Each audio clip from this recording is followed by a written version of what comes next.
नमस्कार, आपण पाहत आहात कल्याण बुलेटिन। व्यापारी एकता परिवर्तन पॅनलचा प्रचार रॅलीला व्यापाऱ्यांची वाढती उपस्थिती पाहून कल्याण कृषी उत्पन्न बाजार समिती संचालक मंडळ निवडणुकीकडे सर्वांची नजर लागली आहे।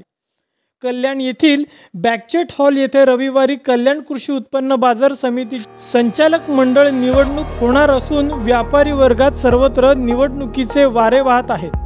त्यापैकी व्यापारी एकता परिवर्तन पॅनलला व्यापाऱ्यांचा वाढता प्रतिसाद दिसत असून उमेदवार विलास शेठ पाटील व गणेश पोखरकर यांच्या उमेदवारीत व्यापारी वर्गात आनंद दिसत आहे।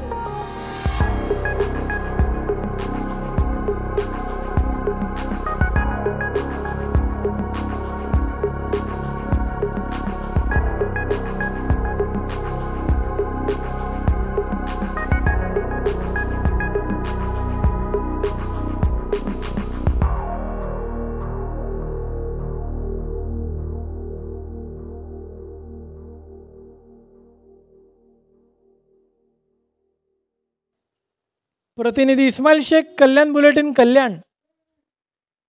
पाटील आणि मी माझे सहकारी गणेश पोखरकर आम्ही दोघे एकता परिवर्तन पॅनलच्या माध्यमातून या निवडणुकीला सामोरे जात असून गेल्या अनेक वर्षापासून मार्केटमध्ये ज्या काही अडीअडचणी आहेत त्या योग्य प्रकारे सोडवण्याचा आम्ही कसोशीने प्रयत्न करू आणि मार्केटमध्ये जी अस्वच्छता आहे, रस्त्यांची दुरावस्था आहे, पाण्याचा निचरा होत नाही, पायऱ्यांची दुरावस्था आहे, या सर्व ज्या अडचणी आहे ते योग्य प्रकारे सोडवण्याचा प्रयत्न करून आम्हाला सर्व मतदारांनी योग्य प्रकारे प्रतिसाद देऊन भरघोस मतांनी निवडून द्यावे आणि आम्हाला योग्य ते सहकार्य करावे।